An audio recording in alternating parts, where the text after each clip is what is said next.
Turn this thing off. There we go. We need to have some kind of way of calling this hour something that rhymes with live, so we can go live at 7 Ive. Yeah, it doesn't really work, does it? Good evening, Dave.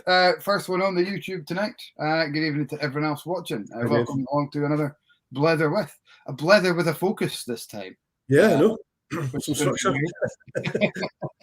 That's going to be weird. We don't normally focus on anything in particular, but tonight we thought not only do we have Woody from Woodrow's of Edinburgh, but we're going to be showcasing this warehouse experiment that he's been working on.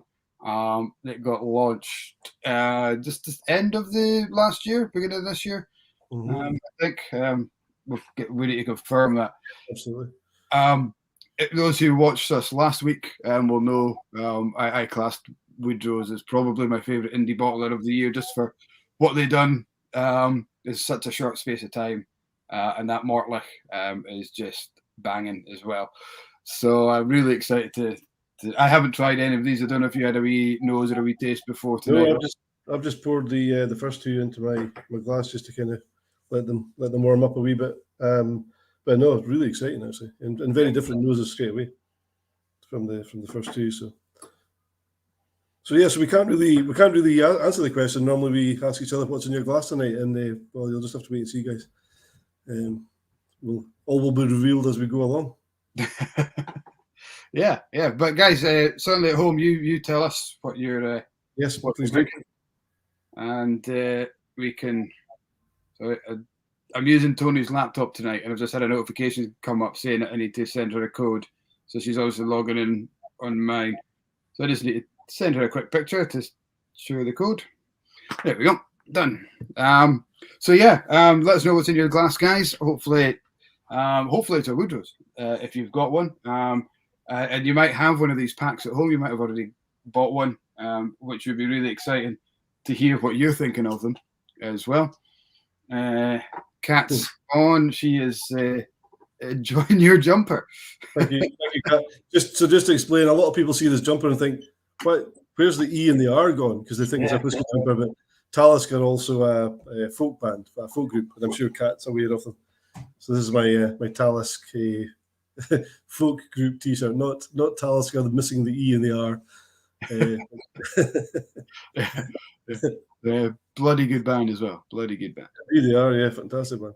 Yeah. So Dave's got the Woodrow's Glenallachie, the 14 Glenallachie. That's a corker, that one. Yeah. Yeah, absolutely. Right, let's get Woody on and start the show. Hello, Woody. How are you? Hello. Am I on? Yeah, it's you live. Yeah. Hi. I'm all right. Yeah. Yourself? Excellent. I love this from the warehouse as well. That is you in the warehouse, isn't it? It's not a photo. Yeah. Yeah. It's an actual. Yeah. I'm still here. Long hours, is it? Yeah. I mean, I just sort of finished at about 6:30ish, and then quickly grabbed a bite to eat, and then that's me here. Awesome. So that sounds like a Thursday evening for us these days. You sort of just try to find things to do, don't you? It's always like bits and bobs that anything done, and then you just didn't really get around to do it, but once you start doing it, you get carried away. So yeah, get in a routine, don't you? You don't want to stop until it's finished. Yeah. So we've got a few guys in watching. Keith Duncan, hello to yourself, and Graham, welcome along. Hopefully you enjoy tonight's Blether.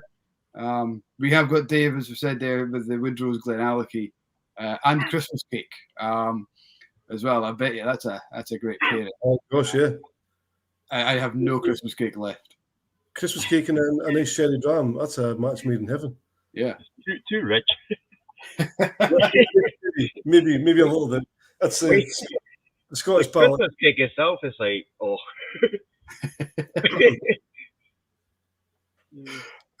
So what would you have with it, Woody? What would you pair with your Glenallachie 14? I'll just have it on his own, I suppose. I mean, it doesn't matter. It's a dram to be drunk, isn't it? So, I mean, I was joking when I say it was too rich. It doesn't really matter. Good stuff. Not at all. No. Let us know if you're enjoying that combination, Dave. I'm pretty sure it'll be fantastic. So I mean, you've got 7 bottles out now under the Woodrow's label. The first 2 that we got in were the 2 Speyside bourbon bombs. The Rannochmore and the Glen Spey, two cracking drams. Then you went 2 Speyside sherry casks. Yeah. With the Mortlick and the Dufton. Yep. Yeah. And then the 2 Islas. Again, both in sherry. The Caol Ila, the Williamson. You then took out a Glenallachie, went back to Speyside, and now we have this warehouse experiment. So what was or how long did that warehouse experiment take to get from buying the cask to thinking, let's do something? What was the story behind it? Right. So it started off in 2020 when we first approached the cooperage in Spain to see what kind of sherry they have to offer, what kind of casks they can build. So it started off as a sort of to investigate and see what kind of flavor influence the different sherries have to the whiskey.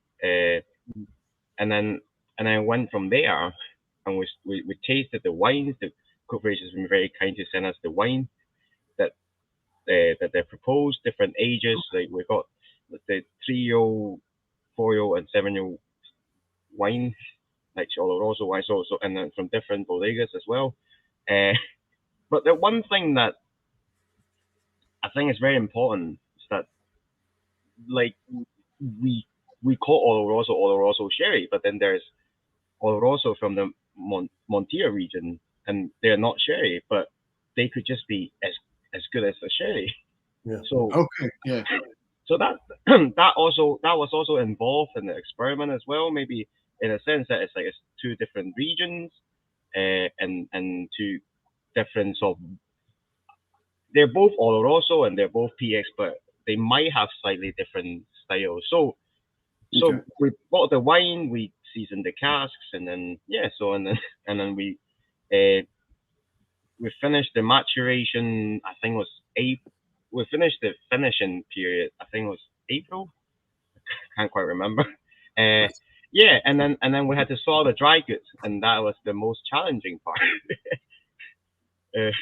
The glass bottles, the caps, the cardboard boxes that go along with it. Yeah, so that seems to be a bit more challenging than experimenting on the whiskey itself. Yeah.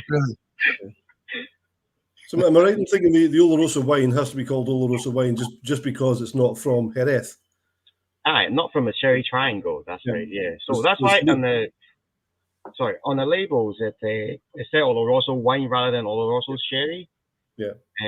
And I try to make this point across quite strongly in the experiment. Just because Montilla produce really good wine, but they don't get credits because they're not in the sherry triangle.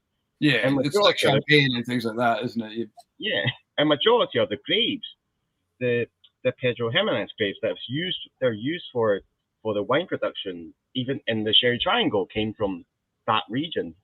Yeah. So it's just quite interesting to include them into it, and I wasn't sort of shy away from just calling it Oloroso wine rather than Oloroso sherry. Yeah, yeah. If that makes sense. Did you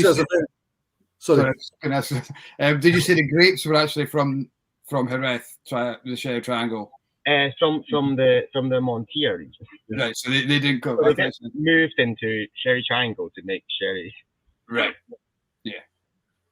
But I was going to say that's a really interesting piece of knowledge to find out about, because most people who love their whiskey, their knowledge of sherry can be quite limited. So getting to know even just about sherry itself, but to know that there are literally sherries made elsewhere, they're just not called sherry because they're not in the region, is another really interesting piece of information for people to be able to learn. Yeah, and I think because a lot of whiskey producers, well, I mean, I don't know who's watching, so I'm not going to name names, but I think to some degree in the past, there were a lot of whiskey producers who use Montilla casks, but on the whiskey label, they will still slap a Oloroso. Oloroso sherry cask finish or sherry cask matured. And yeah, there are talks that there's gonna be a clamp down on on using that term for So sherry cask will need to be certified as sherry, or like sherry cask by their sherry equivalent of an SWA. Okay.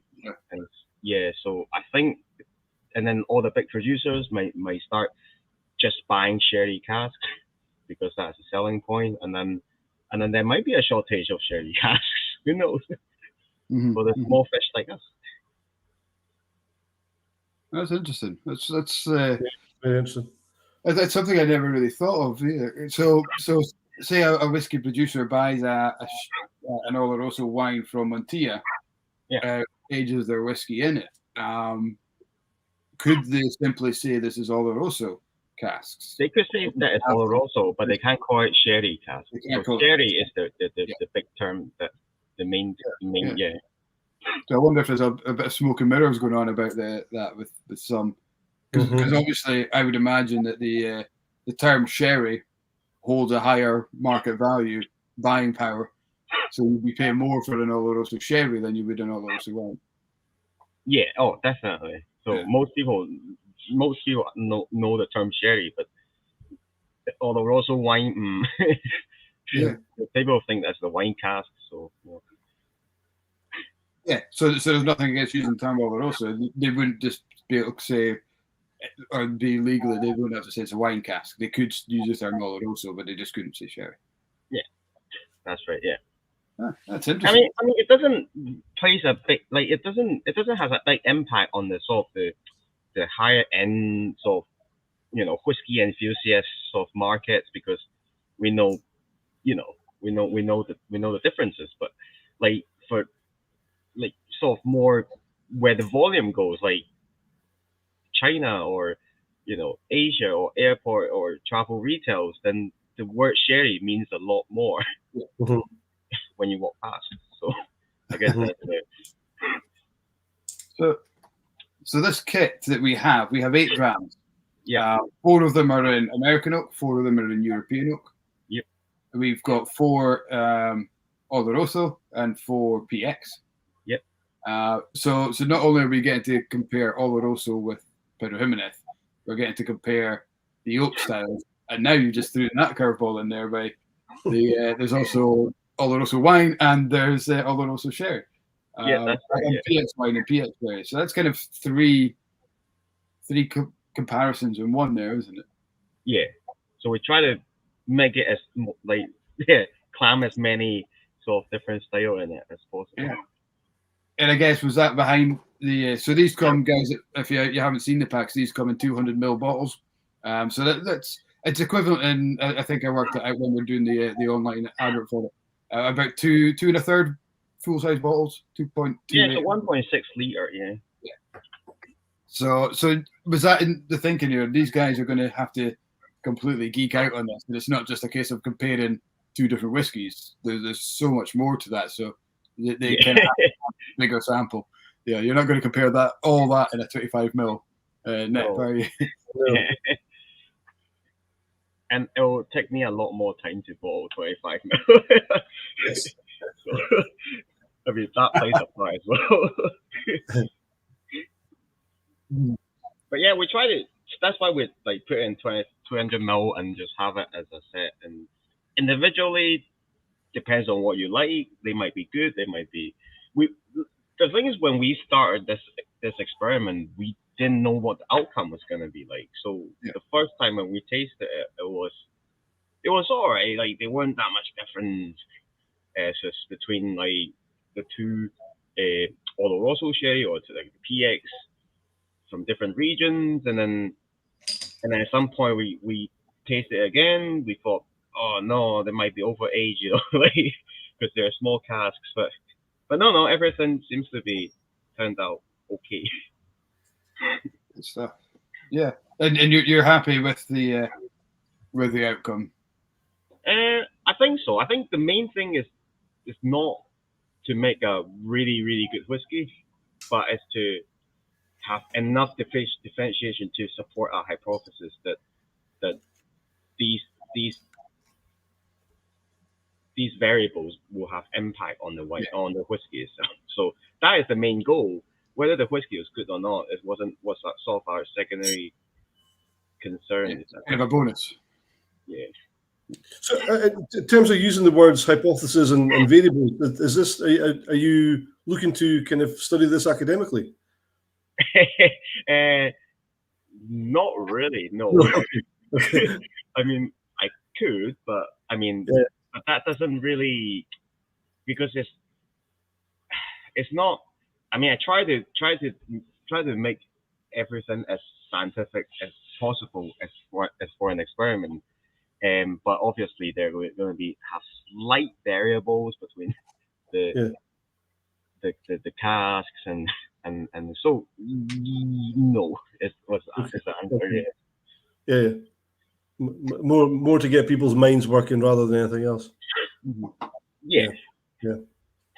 It's tailored to sort of more whiskey enthusiasts and people who want to sort of discover more about flavors and cask types and Caol Ila will be our first batch, and then we have a Ben Nevis, a Glenrothes, and then a Lowland as well, and that is a named distillery near Pencaillen. Oh, cool. So this is going to be an ongoing experimental series. Are you looking at the same style casks, or are you going to maybe experiment with bourbon casks, or?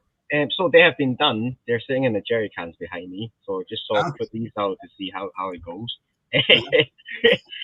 Well, we have to test the market, don't we? And then we have got the batch, like we've got another small batches, and that will be the Moyne, the Crofton Gear, Inch Fat, and also I'm going to say Speysiders. Oh, brilliant. So. And they're just sitting, I don't know if you can see it, behind the blue ladder. Okay. Yeah. Right there. That's fabulous. Wow. That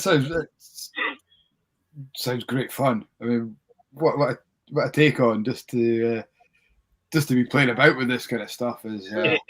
It's a lot of work. Well, yeah. It must be a lot of work, but. My back gets really sorted like after I started like re-rack like all these things in one day, like because I jug it one jug at a time to make sure that all the fault levels are the same. So yeah. And you filled the bottles, the samples at 50%. Is that it? You cut them all to 50. That's right. Yeah. And that's obviously for consistency, so it's like for like comparison. Yeah. Was a big difference in them. Naturally, was it a natural cask strength variable there that was? Not too much. No, it's about what? Well, they're all about 62. No, that's not right. No, there's no too much. I think it was 56, 57% or something like that. So it's very little variation between the ABVs that came out of the cask. So okay. Awesome. Well, I suppose we could try some of them, would we? Well, yeah, I've already nosed 4, and the differences are quite stark. Yeah. So I'm going to I had them all, so I didn't get confused. But I'm going to take a gamble and. Well, I've got a bit of a system here, so I'm hoping that. There goes I started off by breaking one of my glasses when I was lining them up tonight, Woody. So I'm hoping my system's a little bit better now. I'm trying to remember my alphabet, make sure I get them in the right order. There we go. So A, B, C, D, E, F, G, and H. Well done. You know your alphabet. Well done. Proud. I'm very proud of you, mate. I've been practicing. We've got a wee one due in the middle of March, so I've been practicing, counting to 10 and my alphabet. So I've got up to 8. So that's okay. So the first 2 we have are the Oloroso wine, Montilla region. A is an American blood tub, all in blood tubs. Which are how big is a blood tub? Is it a 125? No, it's a 32 liter, 32 liter. so it's even smaller than an octave. Than an octave. Mm-hmm. And that just really intense wood. Yeah. I mean, we. The reason is because we could break it down to 8 different ones from a hogshead, and also it will be a bit faster finishing maturation, so shorter period of time. Otherwise, we'll have to do this for like 2 years. So just to recap, Mike, the A is an American oak with Montreal Oloroso wine. Yeah. Oloroso wine. And B is the same wine, same region, European oak. Got you. Right. Okay. A lot of people don't realise that the oak itself makes a big difference. They think American oak is for bourbon, and bourbon gives it flavour. European oak is sherry, and sherry gives it flavour. But the wood itself has a massive influence, doesn't it? And we're seeing a lot more of the bodegas in Spain are using American oak. Is it more cost effective to use American oak? There's also the longevity of the tree, isn't it? There's much greater quantity of American oak than European oak in general. Right. So most Oloroso casks are in fact American oak casks. So yeah. It's certainly slightly richer the European. There's a lighter kind of more tropical note to the American oak. Yeah, it's deeper. It's it has that kind of a sweeter. Yeah. Yeah. Did you say treacly? Kind of. Even on the nose, it smells. If you can smell thickness, it's. Yeah, I know what you mean. There's yeah. Can you smell thickness? I think you can smell thickness. There's depth. Depth, yeah. Yeah, depth you're talking about, yeah. Stick your nose in a bit more. I knew what you meant, Mike. Yeah. Whereas there's a bit of like an ice and sugar kind of note in the American. Mm-hmm. Like frosting. So while we're kind of nosing and thinking about these first two, a little bit about yourself then, Woody. How did you get into the whiskey industry then? Where did you start off? Well,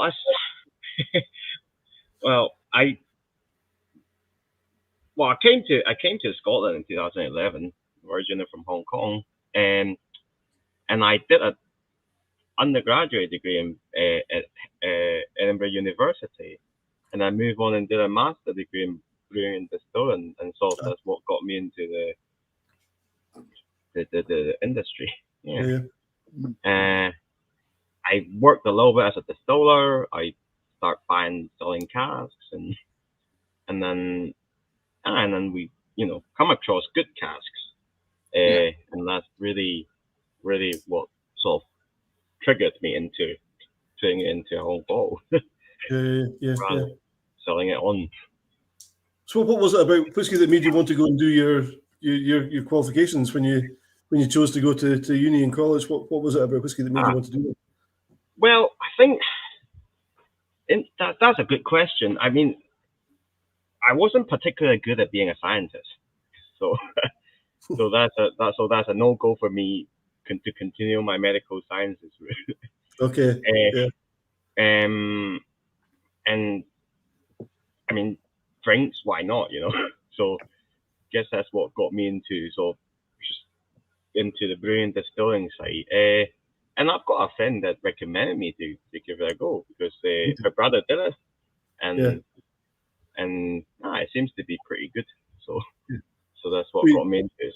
So I kind of accidentally stumbled across the industry, if you like. Yeah. You seem to be enjoying it anyway. Well, after a few, yeah. I've just noticed somebody who knows a little bit about the distillery that we're drinking from tonight, the Caol Ila, is watching. So Vic Cameron is watching, who of course spent a long time working with Diageo. I need to be careful. Yeah. So good evening, Vic. Welcome along. Thanks for joining us. I'm not sure how much you've heard, but basically we are sampling 8 Caol Ilas, all in different blood tub casks. So having some fun with that here. Yeah, so straight off again, following up on the nose, sample B for me has got a bit more oomph, a bit more spice. It's just got that kind of added mouthfeel again, that body. It's a little bit more savoury as well. Maybe the peat coming through a bit stronger for me than that European oak. I think you're right. I think the extra sweetness coming through gives it the peat a bit more. Was the kind of lighter, more sort of sugary, icing sugar kind of. I guess that's why you say that peat works well with sherry casks, so sweet, sort of wine finish. Yeah. Yeah, the sweet and savoury for sure for me, absolutely. I was just kind of briefly chatting with Vic on Facebook last night. He posted a picture of his haggis, and said what dram should he have? And I was thinking for me a perfect dram to go with haggis, with the spiciness and the meatiness of haggis, is just a big sherry bomb. I think we agreed on Glendronach 18 being something that we did particularly well with his haggis. And I think it does work really well with that kind of that meaty, rich kind of. Yeah. I like Glenfarclas with a haggis. It's also got that kind of dry edge to it as well. But something I think peat and sherry as well would be pretty. Yeah, this would have been just fine. Yeah. Got a day late. So we'll have the Glendronach or the Glenfarclas with the bird's meal, and then we have the sherry Caol Ila with the leftovers. Yes, perfect. Sorted. Absolutely. Awesome. You're saying there we need to start about the quality of the whiskey wasn't really what this experiment's all about. For somebody who's not paying attention to the quality of this whiskey, it's not a bad job. You've done all right, yeah, absolutely. Yeah, I know, thank God. It wasn't deliberate. I'm not going to take credit for that. So how long did you have the cask before you bought the cask in 2020? Is that what you said? Well, the project started in 2020, so we had to work out the logistics and, buying the wine, getting the wine moved to the cooperage, get the casks built, season the casks with the wine. So that took the seasoning period took about 7 months. Yeah. And then we shipped the casks over to here, and then we re-racked them for another 7 months, and then so we just empty them into jerry cans and try to get our warehouse reserved the big bottles sorted first before we launch an experimental series. Yeah, I suppose if you started with something like this, a lot of people would be, who the hell's this guy, and what's all these little bottles? I think they're still asking that question. Well, we're doing our best to plug you with. It's gone down very well. I did want to ask, you don't have to answer this, but you went through a spate of comment on some of the shop pages.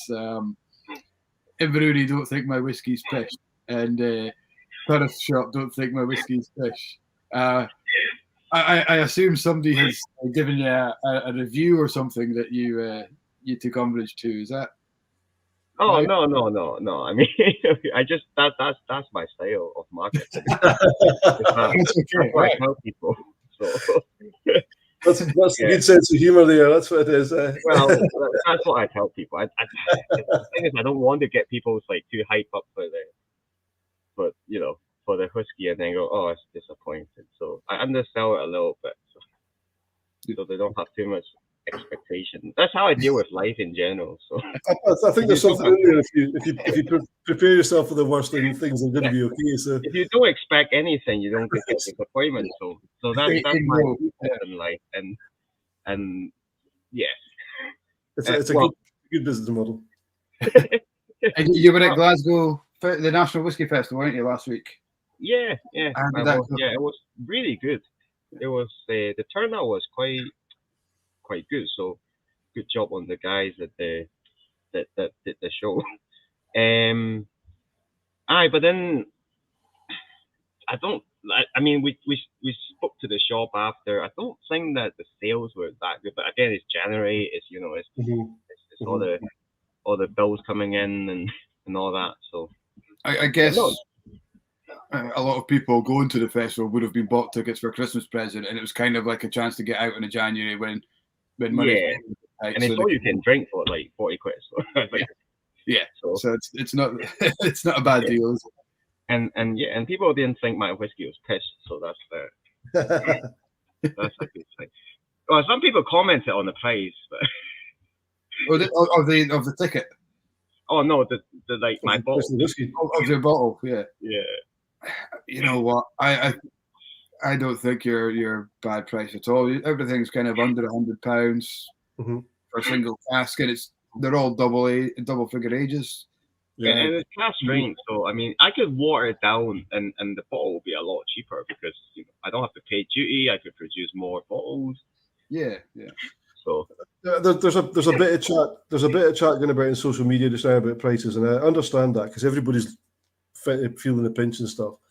But I think sometimes people forget how much it costs to produce whiskey, and especially when you're an independent bottler, those costs are key, and what you're actually also getting is a unique experience. So I sometimes think people are just being a little bit awkward when they comment on prices. I think they're looking for something for free almost.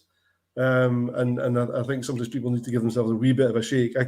I do get that money's tight, but most independent bottlers are, I think, competitively priced, and you guys certainly are. I mean, there are other ones out there who are much more expensive. Well, I think whiskey is for drinking, so I wouldn't bottle a 40-year-old Bowmore, and sell it for, because it's so expensive. That most people wouldn't even open it, and it's a shame if that's the case. So, and the next one that I'm bottling will be one of the priciest ones.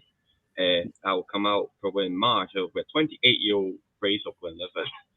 Okay. Or Brave Wow. Yeah, but it will be like reasonably priced, I think.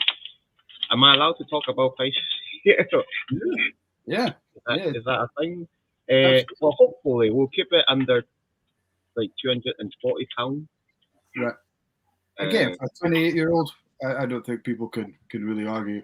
That's comparable to whiskey brokers. They had something similar, didn't they? And it was about a fairly similar. Yeah, price. I've got a bottle of that, and it was really good.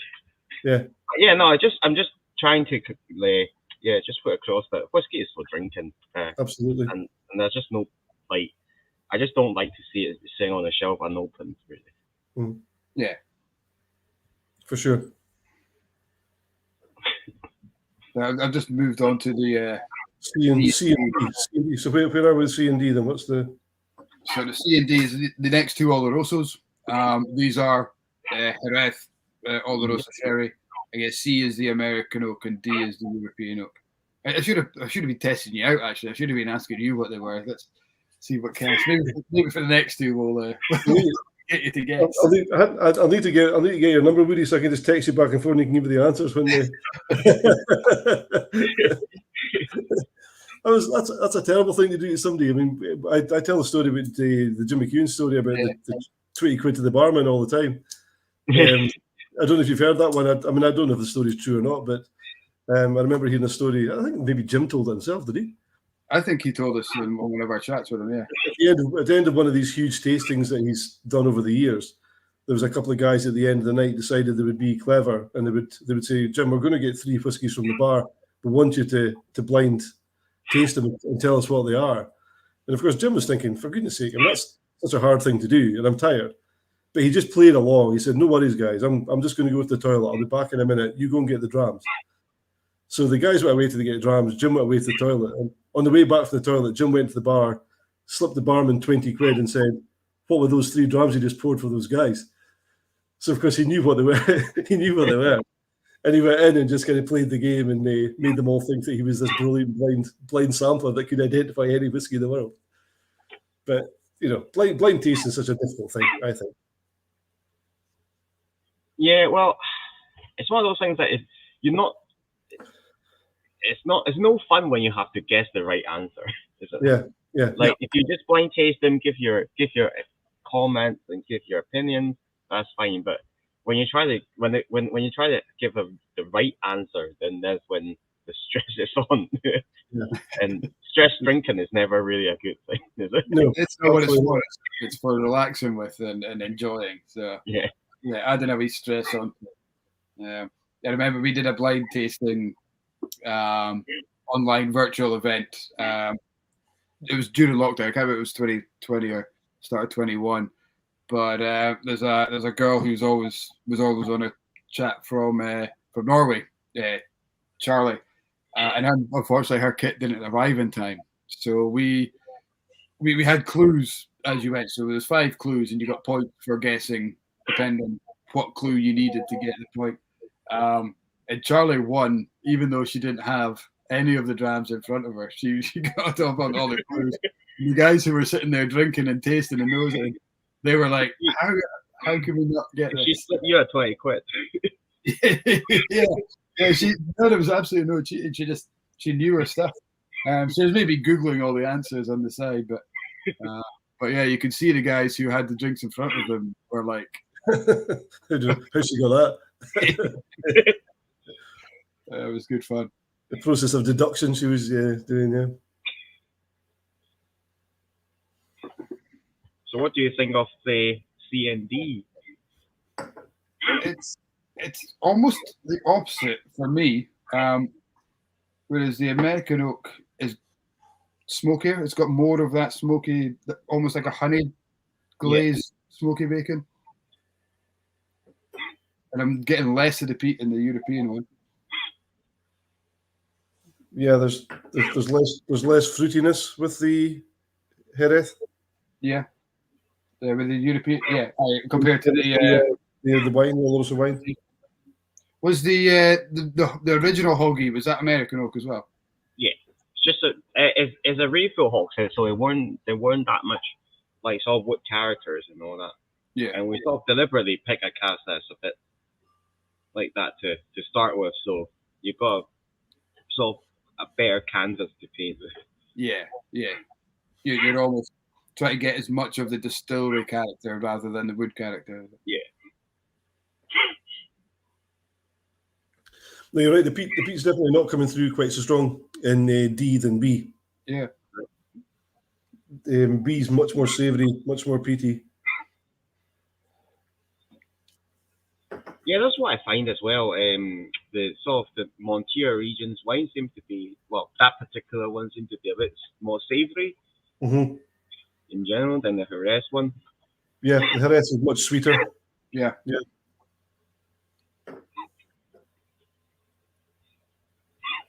And the nuttiness with the Oloroso wine, the nuttiness is much more to the fore. Yeah.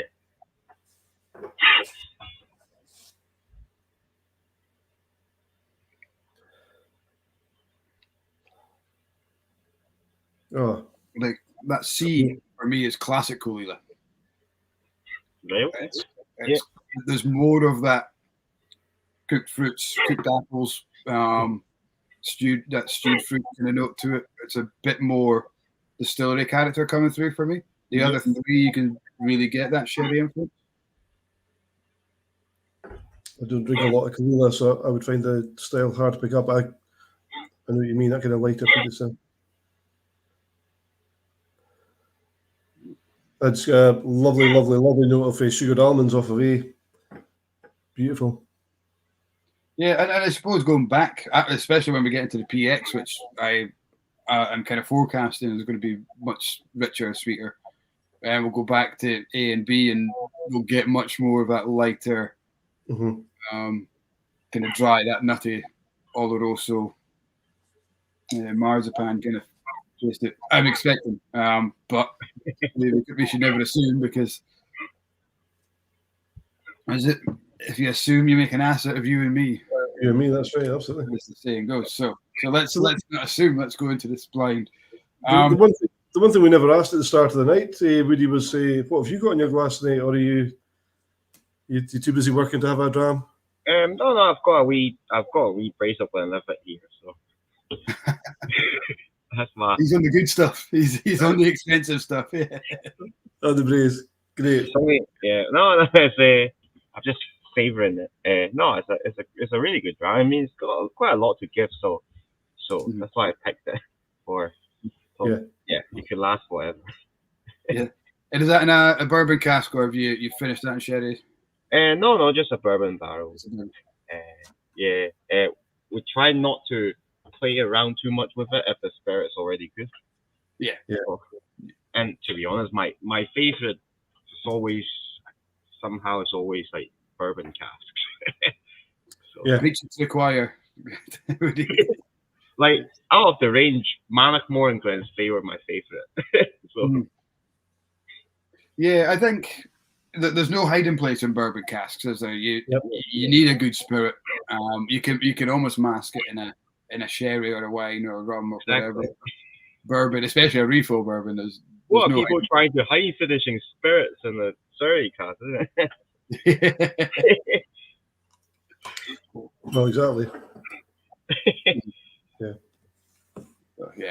Yeah, completely agree. If you've got a really good spirit and in a good cask, whether it's a refill or not, and it just kind of sometimes you don't need a lot from the cask. You just need it to be a vessel for kind of finessing, and it'll just get that balance. A little bit of flavor, a little bit of color, a little bit of maturity, and Kat's agreeing with us. She's at home screaming at the telly, "Yes to the bourbon." Amen to that. Yeah. Absolutely. Yeah, no, absolutely. Huge fans of that. Glencadam's a dram, I think, particularly well in the bourbon. Which do you have any Glencadam in your warehouse, Woody? Sorry? Have you got any Glencadam in your warehouse? No, unfortunately. I'll try to find one. Yeah. Just for you and yeah, absolutely. Yeah, we'll buy lots. We're just not even for sale. Maybe a whole cask. That'll be a bit much for even me and Russell to share. I will chip away one bottle. Absolutely. Yeah. We might not manage it in one weekend, but maybe 2 or 3. Yeah. I can just imagine the next 10 years of Blether will be so much in your glass today, Russell. Oh, that's Woody's Glencadam today. Every night. Imagine. Well, I've got plenty of stock for myself. If it yeah.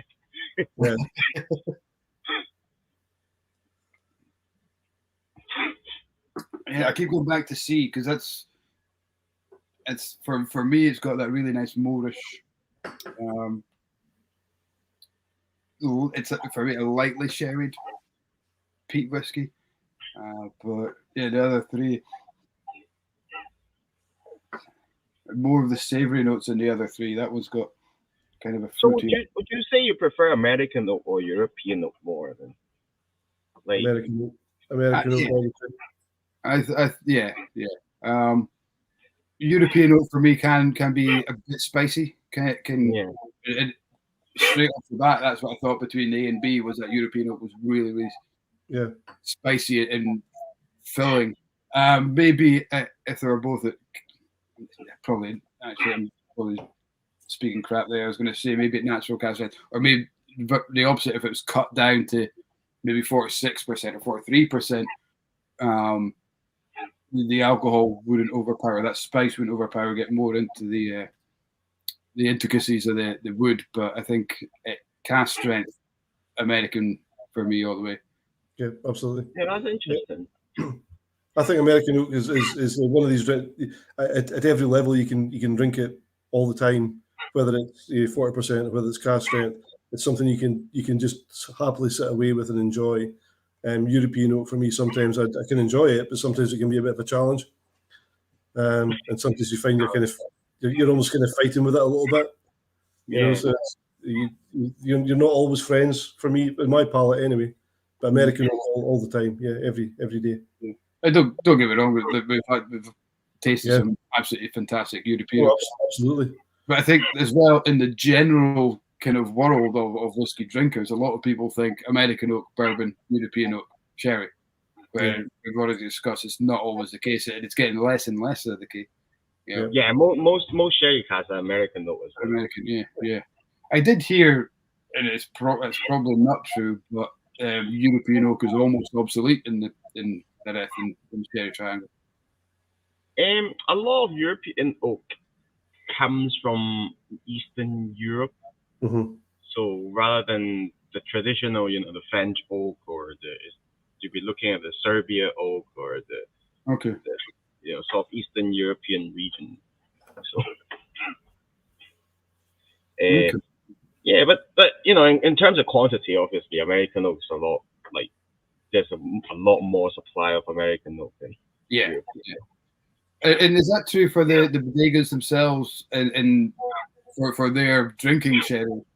Are they still using because these casks go back hundreds of years sometimes?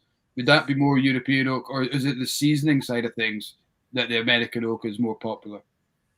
Yeah, so seasoning side, American oak is definitely more popular. And then with the bodega casks, some would argue, like, does it matter what wood it is, because it's the main, like, you don't want too much wood influence on the sherry.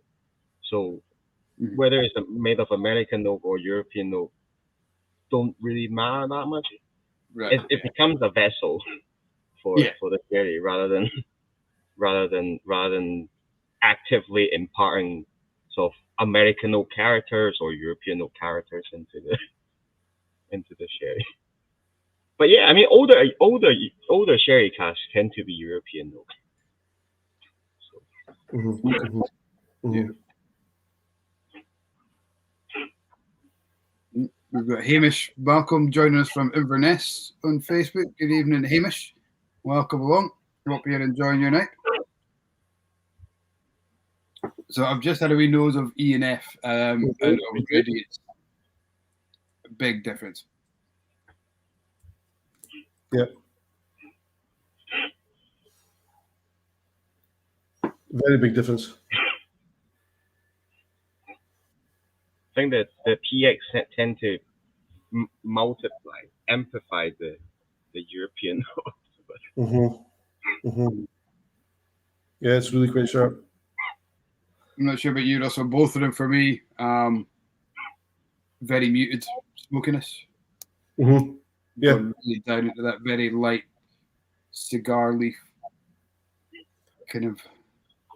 A lot more spice and alcohol in the European as well. I haven't even told you which one's the European one, Russell. So I'm assuming it's the F. There's a trend going. There's a trend.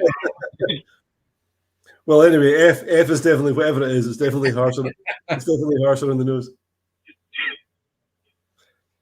And I haven't really had that from any of them up to now. It's got that polish kind of. Yeah, varnish. Yeah, a little bit of pencil shavings in there as well.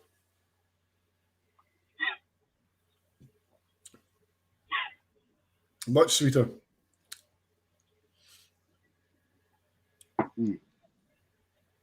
Tell you what, it's probably the I don't want to say offensive as a negative, but of the six, it's the one that smells like I probably wouldn't enjoy it, but on the palate, it's actually the sweetness kind of really comes through. In the good spice compared to the nose. So I find it quite aggressive. Right. So the European oak PX. So if I have to get a cask for re-racking, I wouldn't get a European oak PX. I think it would just spice on spice. It's just way too much spice. It is very fiery. Yeah. Much more tobacco, much more smoke on E for me. On the palate, maybe not the nose, but on the palate. So sorry, I should have said E and F. The first two of the PXs are from the Montilla region as well. So these are not sherries; these are PX wines. I'm feeling a bit of a lack of depth with these two. Quite short in the finish. Certainly compared to the Oloroso. Yeah.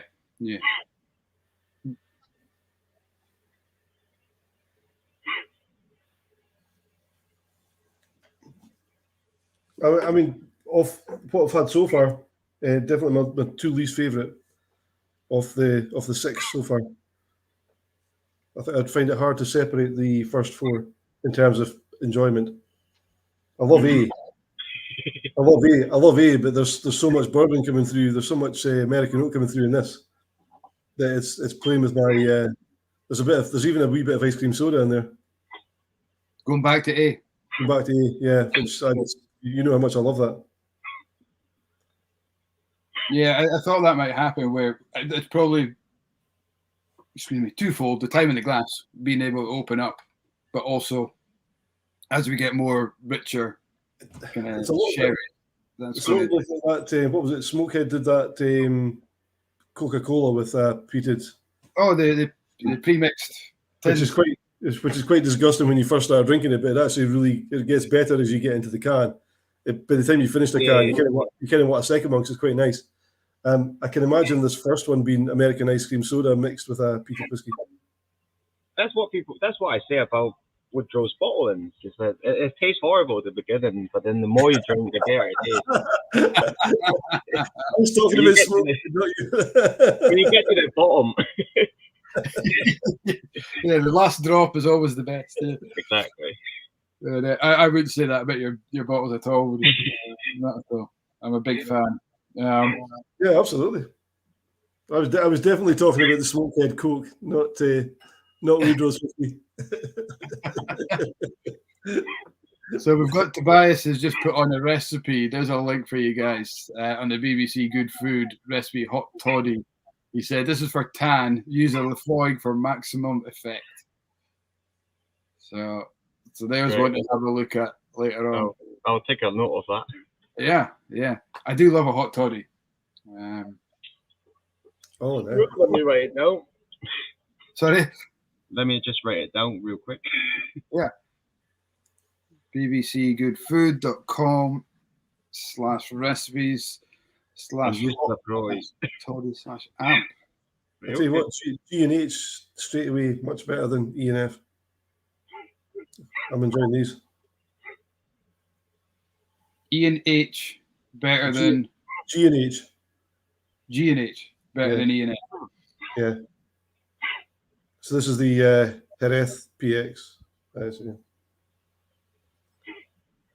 Yeah, two PX. No, that's really interesting because there's definitely a difference with the Olorosos, but it's slight. With the PXs, there's a huge difference. There's much more going on here. Yeah, much more rounded. That's E and G, which are the two American oaks. Yeah, totally different. Yeah, the sharpness, the spiciness of the PX wine is really pronounced compared to the really round, kind of finished notes. The Oloroso is much more finished.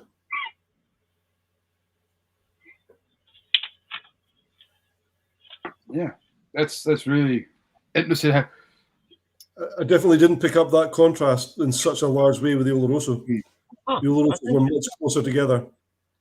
Because I sort of picked up a bit more on the Oloroso than on the PX. But that's just me. I guess everyone will probably pick up different. Yeah, and that's what makes it interesting, isn't it? Yeah, absolutely.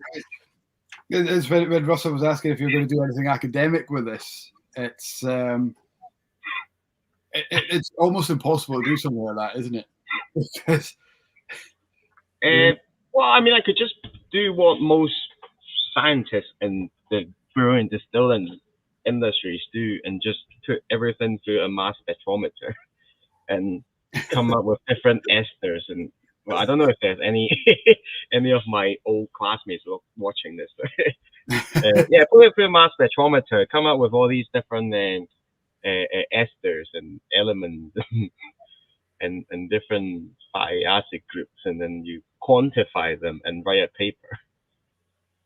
Yeah. And then at the end, you get a PhD out of it. Yeah, absolutely. Dr. Moody. Are you saying did you start off in medicine then? Yeah. Yeah, medical sciences. So I'm just thinking. I bet you all your ex-colleagues wish they were doing what you're doing now. I mean, you're always the fun one at the party, isn't it? Yeah. I can't bear booze.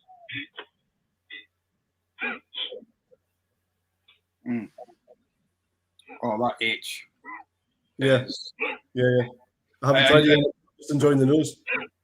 I know how we've kind of been championing the European oak and the bourbon kind of side of it. I am a sucker for a really well-made sweet PX cask. But if it's right, it's right. If it's right, it's right. The thing is, my point was that the American oak is usually is right more often. Oh, absolutely. But when a European cask is right, it's right. It's really right. Yeah. Yeah. So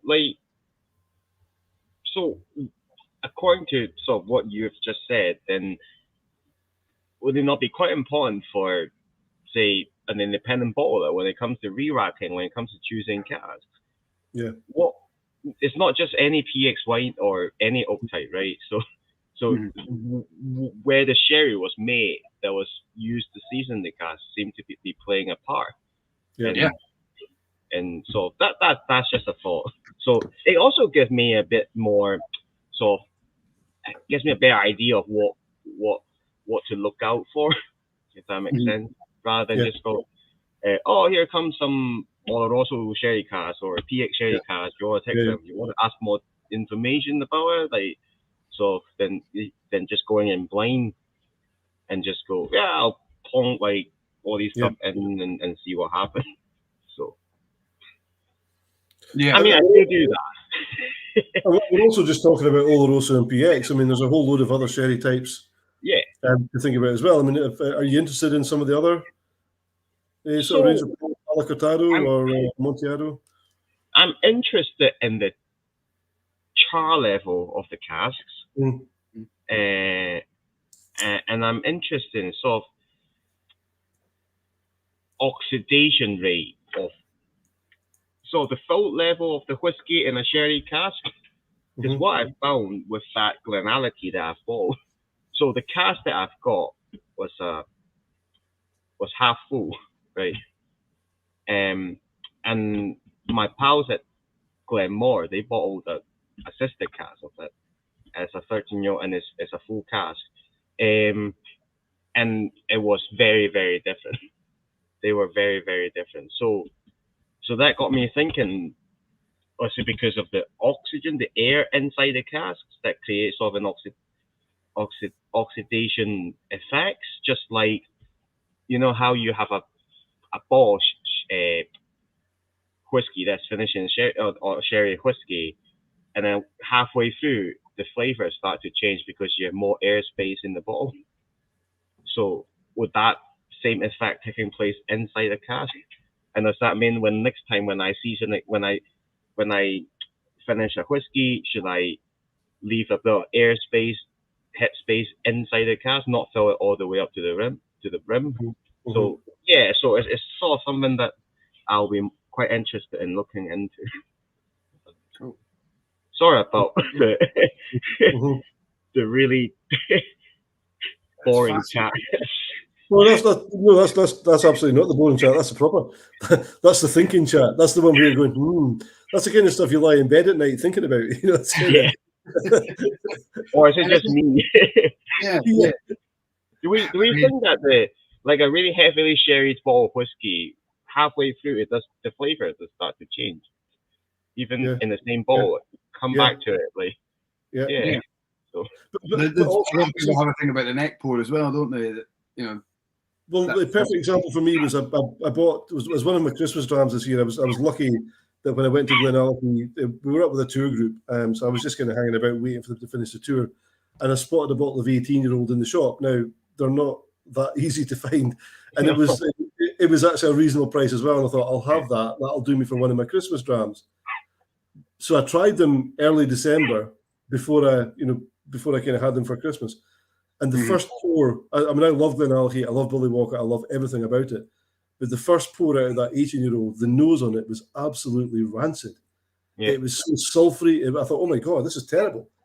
But by the time I finished that bottle, I was drinking liquid chocolate. It was so good. But the first pour, I thought, no, whoa, what's going on here? This is terrible. So yeah, that oxidation idea, you're right. Going down a bottle changes completely. Yeah. I guess, the geekery side of it and that kind of really interesting side of it will only appeal to a small amount of people who really want to go to that level. I would say a large portion of people come into the shop. Is it sherry or is it bourbon? And that's about the extent, which is it's a shame. But I think it's stories like this, it's details like that one the Blether is all about getting people's views on that. But we need to be talking about this more.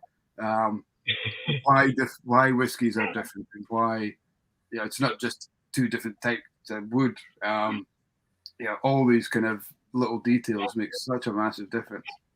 And it's great that you're bringing these kind of things up because people are watching it and thinking, oh, I never knew that, or I knew that, but I didn't know what the extent. Or so we need to talk about it more. Or talk about it less. Just next time find a brand ambassador or and they'll come and tell you a story about some magical creature landed on the we had a course on at the shop yesterday. We took some of the guys through the gin ambassador. It's done by the same team who do the whiskey ambassador course. And she was telling me how one of their Chinese ambassadors, the Chinese kind of delegates who teach the courses, refuses to tell or instruct on anything that isn't factual, isn't written down in a manual. So it's like all these stories about the ghosts and as you said, these magical creatures and myths and legends. He refuses to explain any of this on his courses. It's all very much the science and by the book and all that kind of stuff. And that's half the game, isn't it? The stories. Well, you're trying to sell a product, so you're trying to market around the world. You want these stories. You don't want to call it evaporation. You want to call it angel share. Absolutely. It's only evaporation. Exactly. How bored with that? At least that's what we tell the taxman. No, indeed. This was a particularly leaky cask, this one. Well, if there's anyone from HMRC watching, I can not. No comment on that. I was a joke. We block them on entry. We don't want neither confirm nor deny. Absolutely. that was when the whiskey industry was fun, when we were getting away from the gaugers. Like, we needed to trick our way to getting some whiskey. It's too easy now. Yeah. Now they just give it to you. Yeah, absolutely. Yeah, I'm laughing at Kat who's put up. So she's obviously watching at home with the subtitles, turning Oloroso into Ola Russell. Hello, Russell, in Spanish. How many times she said hello to you? Russell. Yeah. So guys at home, any questions for us or for Woody? It's been quite a subdued crowd. I don't know whether the banter has been that good. The information has been so good that everyone's just sitting enjoying it. I would like to think that's the case because there are a few people watching at home. So feel free to ask any questions and let us know what you're thinking. Do you have a particular cast style that you guys go for? Did you know the difference between American oak, European oak? Let us know your thoughts on that. So the kit comes in at £180. If anyone is interested in buying this little experiment we've been talking about, you can get it on the website. So please feel free to jump on and see about that. We only have a couple left. I think we've got 3 sets left now. But this has been great fun. This has been really interesting for us, certainly for me. I assume Russell's been enjoying it as well. I'm talking on his behalf. Yeah, absolutely. How many sets were actually available? How many sets did you make? I think it was. I can't remember. I think it was over 100. Okay, so they're pretty limited actually. So yeah. Yeah, there's still some here, but I mean, I sort of I only picked some retailers to send them to. I think when word gets out about this is definitely one for people to enjoy at all levels.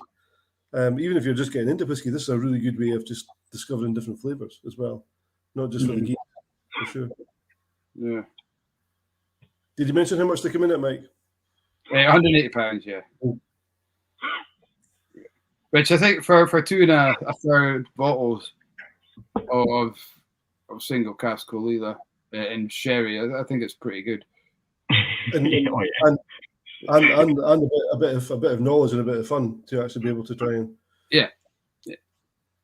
quite often you get kits that are kind of little investigations or things, but it's either 25 or 50 mil, so you're not really getting that. But 200 mil, you can do a lot with that. You share it with a friend, and you can both kind of do that. It's eight nips, isn't it? 200 mil. Eight pub nips, 1 house nip, 8 pub nips. 1 house nip. Yeah. one house nip, yeah. We need to go to your house. The wife would say that as well. To get rid of some of the whiskey. If you'll remember yourself, Woody, but during lockdown, Mike and I were saying that when people were going to start going back to the pub, and they order a nip, they order a dram, they were going to look at their glass and go, "What's that?" Yeah. Oh yeah. What's that dram? I need at least half a glass. You see some people on Facebook group, like Whisky group, when they take a picture of their dram, is like, that's not. What's that? The dribble? What's going on there? That's a question. Here's a question for you, Dan. Yeah, Woody. I'm looking at it. Did you ever try whiskey from a chestnut cask? I know it's not allowed to be wood, but they exist like cherry wood casks. The answer is no. I don't want to get sued by SWA, or Scotch Whisky Association, so I've not done it. I've not actually come across chestnut casks. I think you have to order them, but then, yeah, they're. I don't know. I've not tried them before, so maybe I could give it. Some different countries. Cherrywood, the Sweden use a bit of cherrywood. Germany. Yeah, I've seen some distilleries use it. I think there was one in Ireland that uses it as well. Okay. So, have you tried it? No. No, I've not tried it either, Tobias. I think McMyra do cherry wood. They do. I haven't seen them do chestnut, but I think they've done cherry wood. I don't know. You'll have to let us know what they taste like, Tobias. What kind of notes do you get from? Absolutely. Sometimes used for wine. Okay. Have you tried it, Tobias? And let us know if you've tried it. Oh, I'll give my cooperage a shout tomorrow and see if they've got any. Yeah. Well, they'll say no. And I'll put a 30 Macallan in it. See what happens. I don't have a 30. Just in case someone try to burgle the warehouse. Which cooperage do you use, everybody? It's Juan Pino. It's the one that I always go to. So, and they're. And are they in Jerez, are they? No, they're actually in Montia. So. Okay, they're Montia. Yeah, so they're actually outside Jerez, but it's a cooperage, so. Yeah. All right. Awesome. So yeah, we'll have a look for that old chestnut cask. Indeed. Or not that old chestnut, as the case Or may like be. there's a fish cast that people have done a fish ski before, isn't it? Fish. Yeah. Like Well, a that's what they fish. used to. That's what the Speysiders used to call Campbellton whiskey. Yeah. Back in the day, stinking fish, Right. wasn't it? It was, yeah. Yeah, So I 'cause they think did use casks off the boats, didn't they? I'm not sure. I'm not sure if they ever did. I think the Speysiders just decided they wanted to rubbish the name of Campbellton because Maybe. of competition. So I thought they got that desperate during the crash that they just started filling up anything. But maybe it's it would be interesting to know the truth behind that. But I think it was a derogatory term used by Speysiders against what they saw as competitors. Yeah. those darn Speysiders, eh? I mean, a question we always ask people, and I'm not going to ask you what's your favourite whiskey because it's a ridiculous question. Nobody can ever answer that. But do you have a handful of distilleries that you particularly enjoy whiskies from? Yes. Mhm. I'm gonna say I've been enjoying Clyneish a lot. Just the Yeah. 14-year-old Clyneish. I've been drinking that. It's nice, Strath Ila for some Mhm. reason. Mhm. And then if I'm feeling a bit more adventurous, I'll go for a Lagavulin. Yeah. But not like a distillery bottle rather than. Yeah. It's just sometimes you have you work with single cask whiskey, so much flavor and so much you just want something at the end of the day. You just want something a bit easier, so you don't. Absolutely. Because you don't keep thinking about the flavors and what can you taste, and you just go, oh, it's quite nice. Or even sometimes a black bottle, Yeah. blend Yeah. Scotch. It's one of my favorite. Yeah. Yeah, we just go through a lot of stuff out at the shop, but the 12-year-old kind of got pulled. I'm not sure. Flora and Fauna, is it not there anymore? No. No, not the Florida. The stuff Oh, well, they're not Flora and Fauna. no. I'm thinking Strathmill. Yeah. Yeah. No, Yeah. Speysiders a great little dry, really, really sweet fruits. That kind of boiled sweeties kind of note was beautiful. But yeah, seem to get that in. Pernod Ricard pulled it then, is it? I don't know. I don't know if they've taken it just to the distillery or maybe our supplier stopped taking it and we haven't sourced it properly. But it was a fantastic little job. Really. Talking about Pernod Ricard, Woody, have you had a chance to try some Dalmunich? Or do you have any Dalmunich? Yes, I do. I have 2 casks. They're not too bad. I mean, I could technically bottle them, but I'll give them a try later on. I don't think they're quite ready yet, but no, they're really, really good spirits. Yeah. So, aye. But I need to try them. Then- I can send you some samples if you like. Oh, that would be fantastic. Yeah. I'm a huge fan of Dalmunich. I think I've had about 4 or 5 bottles now. Just octaves, various bottlings, but I've had it from 3 up to 6 years old, and it's just better and better and better. It's just very good spirits to be bottled young, isn't it? It's very, very fruity, very, very soft. Mm-hmm. I guess it's so when they designed the distillery, they wanted spirit. The new make that comes out is pretty much like, it's kind of ready. Yeah. So. Yeah, well, they needed to be because it's one of their big. Despite there being a new distillery, it's a huge plant, so they needed to be part of their makeup. So they needed to be ready to get blends. Yeah. Okay, long answer from Tobias then. So chestnut can be good, like older Japanese Mizunara, and they are not as leaky as Mizunara. Term used for 420 to 600 different types of wood trees, so there is enough legal wood types to try. Just remembering some great Chinkapin bottles from Glenalchie. Yeah, I mean, absolutely. From the oak sense, the oak genus, there's hundreds and hundreds and hundreds for sure. And Chinkapin, Merlin Bergy, is a brilliant wood to use. The other one that I came across fairly recently was Humboldti, Quercus Humboldti, that Rossi are using. Right. That's great, crazy. I got to try some 6-month-old spirit out of a Humboldty cask, and I would have said that was literally ready to drink. Is that the Ukrainian? No. Sorry? What country is it? Hungarian or Ukrainian? Or Colombia. Colombian, yeah. Colombian, yeah. Mm-hmm. I mean, it was quite rummy in the sense of the spirit, but Right. it was still very drinkable. It maybe needed a bit more kind of maturation to make it a bit more whiskey-ish. It definitely had a rumminess about it, so there was that kind of sort of sweet, spicy kind of element to it. But it was 6 months, nuts, and a lot of colour in it already at 6 months as well. Crazy. Yeah. Crazy. Colour is so important. No, I'm joking. Absolutely. Oh, every time I bring out a sherry cask, people go like, Stop mentioning that. I don't like it when people comment on the bottle, like the colour of the whiskey. It's just like one of those things. But everybody does. Everybody I does, know. and they always will. And even from a sales point of view, you find yourself slipping into it every now and again. Yeah. And as you're saying it, you're slapping yourself about the face. Stop talking about the bloody colour, but you can't help going, look at the colour of that, and you're like, oh, for God's sake, Russell, shut up. Mm-hmm. But you can't help doing it.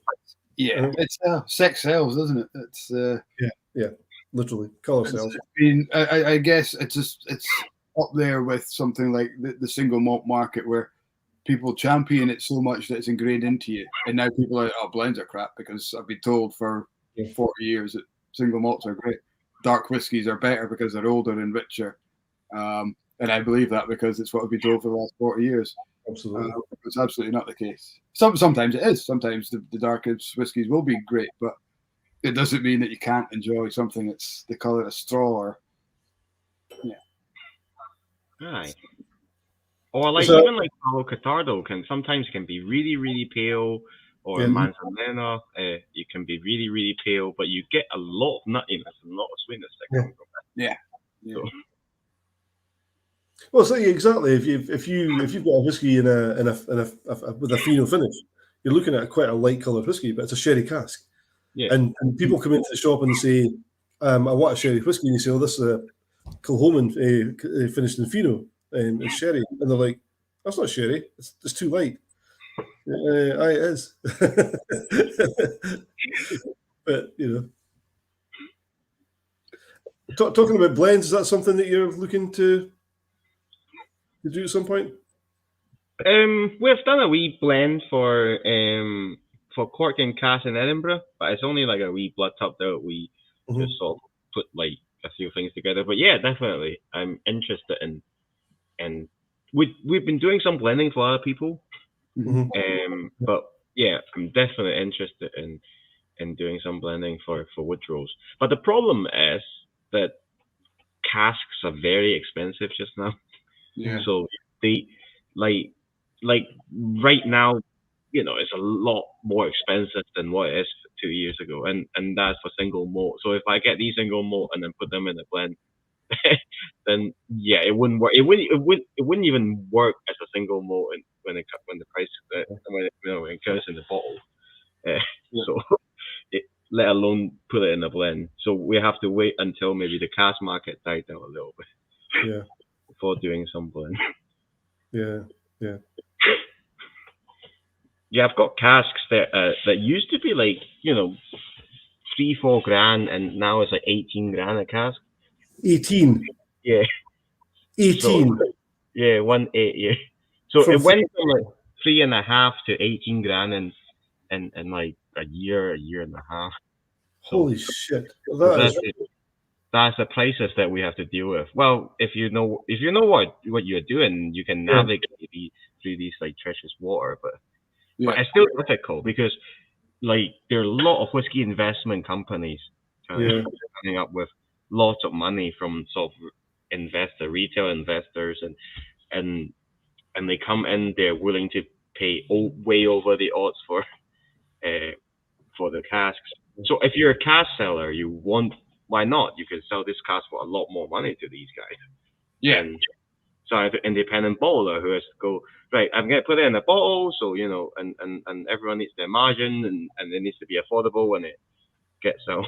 So we're competing with these people. And it's not just me. I mean, like, I'm sure people like, Lady of the Glen or Gregor or like loads of people will be on the same boat.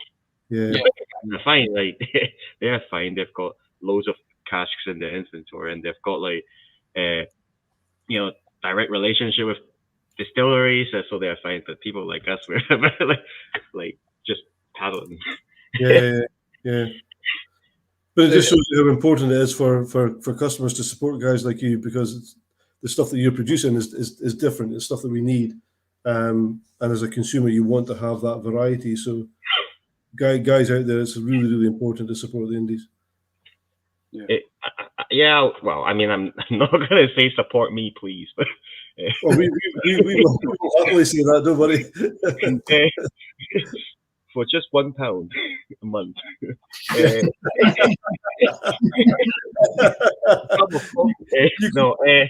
can put the helpline up along the bottom of the screen. Please donate. You can buy a stave for just £1 a month. You can buy a stave. This will help. We need to get a cask. Whoa. At the end of the year, Woody will have a brand new cask, enough staves to make a cask. No, it wouldn't. Like, it will be like, nah, it won't. so expensive. It's mental. Like the prices that sometimes I see is just laugh. You know? Yeah. So there's obviously the whole investment side of whiskey has become this whole new. It's not a new market, but it's really become a thing that people are now investing heavily investing in, and that's driving up casks. So I suppose previously you were competing against other independent bottlers or other brokers. Yeah. Now you're competing against other brokers who are selling to brokers who are selling to customers who are paying top dollar. So is it just that profit margin has it's not just increased, but there's actually a new chain to the link as well, which is the consumer who's buying it to sit on it for so long? Because it's not as though there's, or is there an influx of casks being made just for that broker market, or distilleries now thinking we can profit from this? Let's take more whiskey and sell it as a cask to a broker and get it into that chain. Or no, so distilleries don't actually do, like, they don't like people selling casks to these cask investment companies. So in a sense, they're actually restricting cask sales. So they try to like suffocate these people out, and at the same time, there's an anticipated demand for Asia, for China, for India, for whiskies like Johnny Walker, for all these blended Scotch and all that. So they are keeping back a lot more stocks for themselves as well to build up that inventory. And then there was a problem with, whiskey with H stamen as their, all that. So they try to build back as well. So they're keeping the stock for themselves. They're restricting sales to go to these brokers into cask investment companies. So restricted supply and increased demand, and people at the same time willing to pay a lot more. Well, when I say a lot more, I mean way over the odds for what they are worth for. That can't be long-term sustainable, can it? Oh no, it's not. It's definitely not. I mean, I guess the way that we see it is that, like, how long do you people usually sit on investment, right? So this cask investment has always been a thing, right? Ever since whiskey was a thing, and that's how a lot of independent bottlers get their hands on older single cask stocks, So like people in the 80s and the 90s, they bought like Springbanks and all that, and then kept them, but at a reasonable price. So like, and then now they sell it. So it's always been a thing, but the problem with it these days is that there are some, I'm gonna say, like, snake oil salesmen, and selling something that's worth $3.5 for 18 grand. I don't know if you follow like Whiskey Brokers Facebook page, because Martin did a post about how like something that's worth $8 is being sold for like 60 grand or something like that. Yeah. So how many years do you have to sit on that? But then there's loads of these people that sit on these casks that pay way over the odds. So I guess the question is, how long do a person, or does the person sit on their as an investment before they sell and cash in, and that's when a lot of the casks will flood into the market because people want to cash in their so-called investment. And then maybe it will come down a little bit, but we're seeing the investment side of things is already starting to show a little chink on auction sites for kind of bottles. We're seeing them, a lot of what was high end or immediately request for bottles the last 3 or 4 months. We've seen them drop, sometimes plummet in prices for the bottles. So I guess that will then trickle down. A little bit of lack of confidence could be seen to, well, I'm not going to invest in a cask because I see all these bottle prices come down. Will that happen to the cask? Yeah, and that's the thing about like these prices for investors is that, with gold or oil or silver or copper, there's an international price that you set, right? You buy it and then you sell at that price. You can Google it. How much is a ton of gold worth? Yeah. But how much is the cask of, Ben Nevis worth? Yeah. I mean, we can work that out. We can work that out by looking at the Ben Nevis at that age, 10-year-old Ben Nevis, so we work it out, like how many liters in there, how many bottles you can make, work out the duty, bottling costs and all that. But most investors, they can work that out. So they went, yeah, it makes sense for this cask of 2014 Ben Nevis to be sold for 18 grand. Why not? Yeah. There's a kind of liking to the English footballer. Just because he's an English footballer makes him worth probably about 4 times the price than many other footballers. So I guess there's that kind of it's only worth what you're willing to pay for it. If somebody's willing to pay £80 million for Harry Maguire, they use the wrong nationality as an example there, to be honest. But, that's not. Everyone will always say, it's because they're English, they're worth that much. And it's not because they're worth that much. It's because they maybe in the English league. Yeah, the English league. And but yeah, it's incredible. £80 million for Harry Maguire is like 18 grand for a cask that's worth 3 grand. It's the same kind of comparison. That's what I was going for with that. I hope the guy in the whiskey gets more return on investment than Man United did spending that. Yeah, well, I mean, I don't think they're ever gonna get investment. I mean, but who am I to say? I'm just a small fish in a big pond, right? But all these people that I was dissing got way more resources than I do. So, but in every eco system, you need small fish. Yeah. As well, so that the big fish will not function without the small fish there. So. Yeah, without eating the small fish. Yeah. but also keeping the big fish honest. But I mean, everyone who's now a conglomerate or a multinational started off somewhere. Whether it was in a grocery store. Well, that's an interesting point, and you're talking about the grocery stores. You're talking about Johnny Walker, and Johnny Walker going around, back in the day. Well, not so much him, but Alexander going around buying all the distilleries. But that's not happening just now. There's lots and lots and lots of new distilleries being built, and the Pernod Ricards, the Diageos, they're not going around buying up. If anything, they're selling distilleries. Yeah, Pernod Ricard anyway, for sure. They sold Glenallachie, they've sold Tormore. So it's kind of there's not that same, back in the early days when DCL was on the go and getting on the go and people were starting and buying up big groups. That doesn't seem to be the case anymore.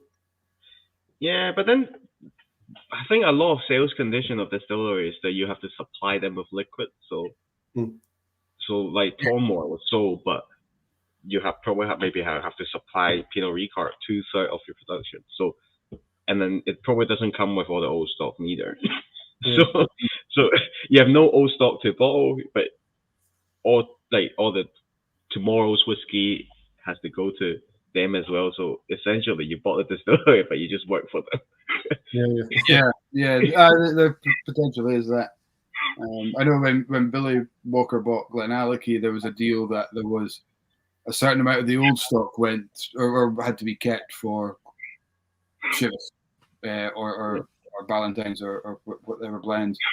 But I think he as part of the deal brokered a healthy amount of the stock to be used straight away. Maybe that's not the norm. Maybe that's a one-off. But yeah, that's an interesting point, though. Yeah, because distillers aren't going to want. That's two big distilleries. Yeah, gone in the last 5 years, 6 years. They're obviously planning on not losing that amount of liquid, so there might be something in place there. Well, they've got Dalmunich now as well. I guess they built Dalmunich, yeah, absolutely. Because Imperial wasn't exactly producing. Dalmunich probably produced more than Imperial did in all the time it was actually there. And then you also need space for casks as well, and that's in very short supply just now. Mm-hmm. Yeah, absolutely. That's interesting. It goes back to that whole thing, when whenever I do tastings, you go down, and you'll be the same, Woody, I'm sure, but you end up going down roads you never thought you were going to go down. You end up talking about tree species or peat bogs. There's all sorts of things. Now we're going down a kind of warehouse capacity kind of road here. You just never know the road you're actually going to go down, and it's every single one is as important as the other. Yeah, or the DRS scheme. Don't even start with that. Not tonight. Let's not tonight. We'll get Lorna Slater on a Blether one night. I know, yeah, do that. I couldn't handle Mike to. No, let's not do that. I'm not starting on that. I'm just glad we're allowed to do these just now, because I dare say if the advertising goes through, we won't be able to talk about whiskey online. I always say I've got a Talus jersey rather than Talisker, so I'm okay.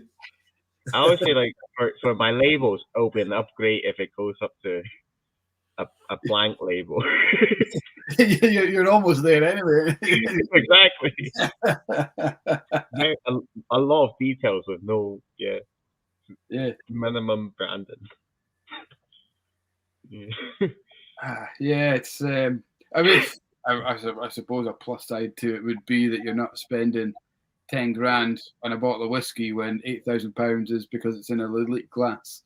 Exactly. And it's all about the liquid. So guys like me will be very chuffed. But you won't be able to tell anyone about it. That's the problem. Yeah, true. Anyway, that's enough about the negative year ahead. It's going to be let's enjoy it while we can, guys. Absolutely, and enjoy it every day. Absolutely. There's so much to enjoy about the industry, and there's so much to enjoy about the spirit, and there's so much good whiskey out there as well. That's I think that's the most important thing. Is there any other indies, Woody, that you like to keep an eye out for, that you kind of enjoy buying or sampling their stuff? I'm a big fan of Gregor's work. Yeah. And I think I'm starting to grow. Like, I'm growing to like Murray McDavid. It's just I think they're starting to do more and more interesting things. Yeah. And then I think Moore is very, very good. Yeah. Especially their decision to sort of reduce the ABV, so that it becomes a lot more approachable. Yeah. So yeah, I mean there are a few, and then there are a few that I'm like, is a marketing play, or is a liquid any good? And it's quite expensive for a bottle. But yeah, no, Dean's doing some cracking stuff up at Murray McDavid, isn't he? He's what's the Cask Craft series he's got on the go just now? Mm-hmm. Yeah, really quite interesting. Yeah, but then I kind of hope that they won't take it too far, because then you start going across to the to the dark side. Yeah. That's over to the dark side. I kind of appreciate, the balance between the spirit characters and if you're finishing in a cask, you don't want it to be overpowering what the whiskey itself. So, and then the dark side will be just raw sherry. But the interesting thing, we had Dean on for a chat about 4 months ago now. It was coming towards maybe autumn time last year, and there was something he said that night that you'll be able to confirm this, but I had no idea. But they were talking about buying parcels of casks. And he gave Glenelgan as an example. He said, a parcel maybe 30 odd kind of casks from of Glenelgan that were literally 10-year-old new make spirit, because the casks they were in were completely inactive, and they'd obviously just been sitting. So I guess if you're picking up 10-year-old spirit that has had no influence from the cask, then you've kind of got to bash it with a finish to get kind of other flavour into it, haven't you? But what an interesting! I had no idea that occurred. Yeah, I mean, so with particular distillers, like the Yes. guy said, I'm not gonna. The one I might have touched upon a minute ago, yeah. Right. The wood management is quite sort of interesting. So you get maybe if you get a parcel from January, it might be knackered casks, and then in February it might be, or maybe mid March you might get a lot of refill PX, Right. and then it seems to be coming batches. So but on their spreadsheet, they don't really tell you what it is. So you just have to go in blind and go, what am I getting this time? Yeah. So yes, which is quite interesting. And people everyone just buy casks blind. So and you just have to expect nothing, and then sometimes you get a cheeky wee refill PX Caol Ila 14-year-old, and then you go, oh happy days. And then you basically go, oh yeah, that's really nice. Or that could be a disappointment. But then they need to keep a variety of whiskies for their blend, and that will make sense. You want to have a parcel of it, a part of that year's production to be next to no wood characters, and then some to be a bit spicier, so that you can, when you do the blending, you can go, right, it needs a bit more spirit character, right, it needs a bit more wood, right, it needs a bit more mouthfeel. So you can take different parts from your portfolio to blend to achieve what you want. If all the whiskies are really, really strong, you get your blend will just get a lot of wood, and then you go, I want some distillery character or spirit character or esters, the things that you only get in spirit, not the wood, then they may start to struggle. So I guess their wood management cater for their blend rather than cater for independent bottle. That's really, really, really interesting. You know what? I sat on about a 40-minute webinar a week or so ago, looking at blends and trying to explain how that kind of concept works. But you've explained it much better in basically 40 seconds than that people did in 40 minutes. But that's really interesting. I had no concept that you're looking at stuff with actually with just spirit character rather than cask character to pop into a blend. That's how I would do it if I had to do it, and that would be the most efficient way of doing it, I guess. Is to have all these different components. You got your waxy notes from a certain cat related distillery, and then you get your your slight hint of peat from somewhere, and then you get your pineapple fruity some notes, but then you also want like a bit of wood spices from your European oak from some so it's I guess it's a bit of pick and mix, and then to create something that you're set out to achieve, and then you want all these obviously all these different flavors to be readily available for you for the master blender to be able to pick. And I guess if I were the big distiller, that's what I would sort of want my wood management system to be, rather than a single malt distillery that wants to produce a single malt whiskey. But I guess even as a single malt producer, you're wanting all that components not from your own stock. Yeah, so if you want to produce a core range, you want, you don't want to overshoot and just have like a lot of wood in your core range. You want, because you want it to be consistent. So if this year's like first fill bourbon hogsheads are too much wood, then you want to add a bit of sort of knackered cask whiskey into it so that it balances it out a little bit more. So that's how I would do it. I'm not saying that's the right way, or saying that's what the pros would do it, but that's how I would seem to have approach this. I would class you in the pro category, would you? Oh no, I'm amateur at best. Sounded pretty pro to me. I'm happy with this. I'm like a baby. So. Well, we know. Here's Greg in. So just before we go into that, I like what you say there, because the whole idea of being a whiskey expert, we've always said that there is no such thing as a whiskey expert. There's people with various amounts of knowledge, and it's great that we share it. But yeah, whiskey expert seems to be a thing. Anyway, Greg's come in with evening chaps. Ask Woody what his favourite lunch before tasting his whiskey samples is. I bet it's a croque madame. It is indeed. It's from Coco Rico, just down the road from the unit. So yeah, you've just made me hungry, actually. Croque madame with chips and red sauce. That's the.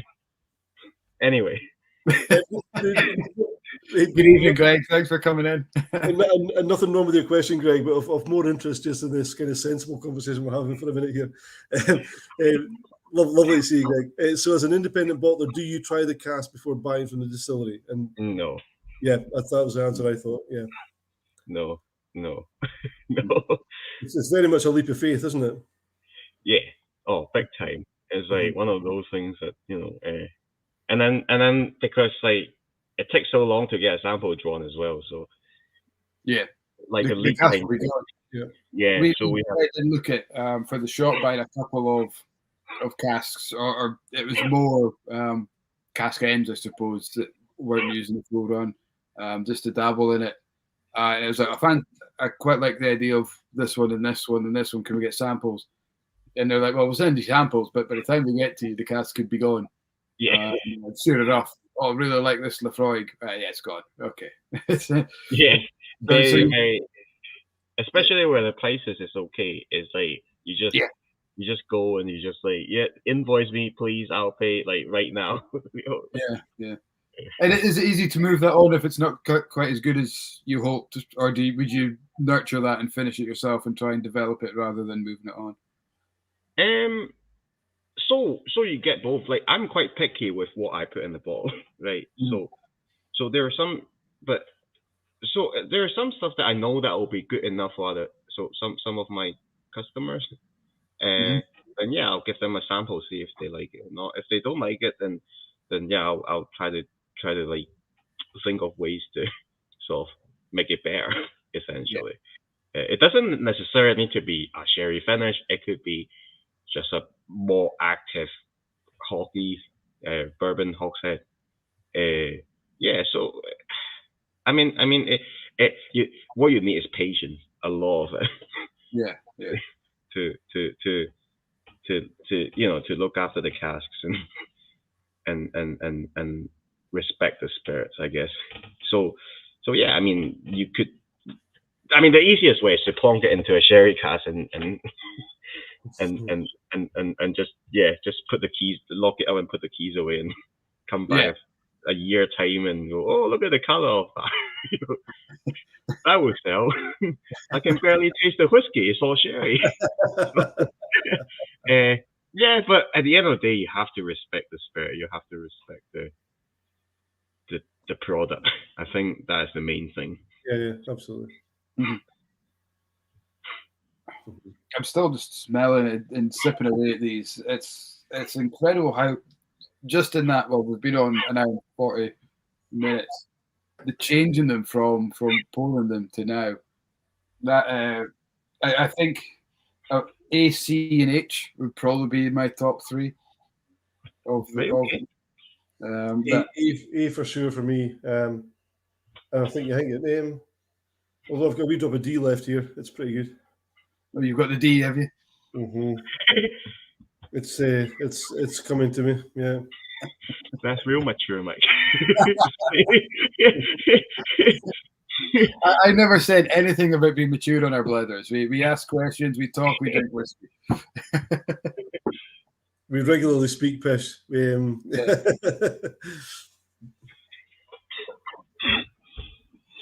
No, I don't know. I think A was my, and then in the G and the H.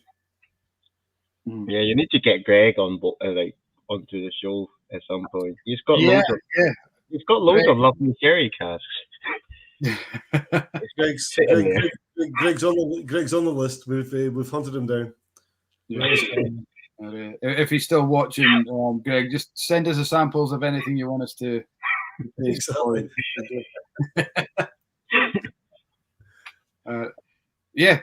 Woody, I don't want to take up any more of your time. That's I just noticed it's been an hour and 44. That has flown past in terms of what a quick evening.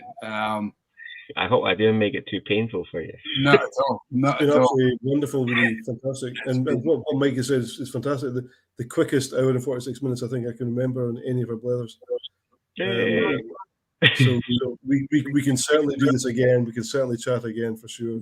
I mean, having 8 drams probably helped as well. Well, but 8 half drams because we were talking pub measures, not house measures. we're making it last. That's Greg coming back to you. You'll get a kit together. Me and Greg we go back a few years in the shot and we had some great ideas. He was up doing a tasting for us and he stayed the night before heading off at the house. And we had a really nice chat about tasting ideas. So a bit of a food pairing going on. So we'll have to revisit that, Greg. Now that the wife will be on maternity leave from next week, she'll have time to create these lovely stuff that we're thinking. Clearly going to have to make a croque madame for my dinner before I actually come on next week. I know. Yeah. So thanks very much. We'll let you get home because you've been in the warehouse all day and then half the night as well. So it's fine. Thanks so much for joining us. And hopefully catch up with you in person sometime soon, would you? Hopefully. Yep, we'll do. Right. See you later, guys. Thanks, Rudy. Cheers. Thank you very much, mate. Cheers, Nick. Good night. Cheers. Next week, Russell. Who's on? It's a secret. It's a secret. Okay. It's a QR code. It's a barcode. It's what 3 words? It's very what's the word I'm looking for? Provenance led. Okay. Hopefully, but yet to be absolutely confirmed. So if you've got any idea what I'm talking about, you'll have half a clue that if this individual is able to come on next week, which hopefully he will be, then he will make the hat trick. He'll be the first one to make the hat trick. So therefore, he gets to keep me and Mike forever, because we're obviously the Gilles Remy of online chats. So he will get to keep us, and he'll put us upside the brand new plaque that they've got in the warehouse. So hopefully that's making some sense. So tune in because you will enjoy it. It'll be fun. Thanks very much, guys. And if we don't see you next week, we'll hopefully see you and speak to you either online or in the shop for the guys who are a bit more local. Yeah, absolutely. Thanks very much, guys. Cheers. Yep. Good night. Good night.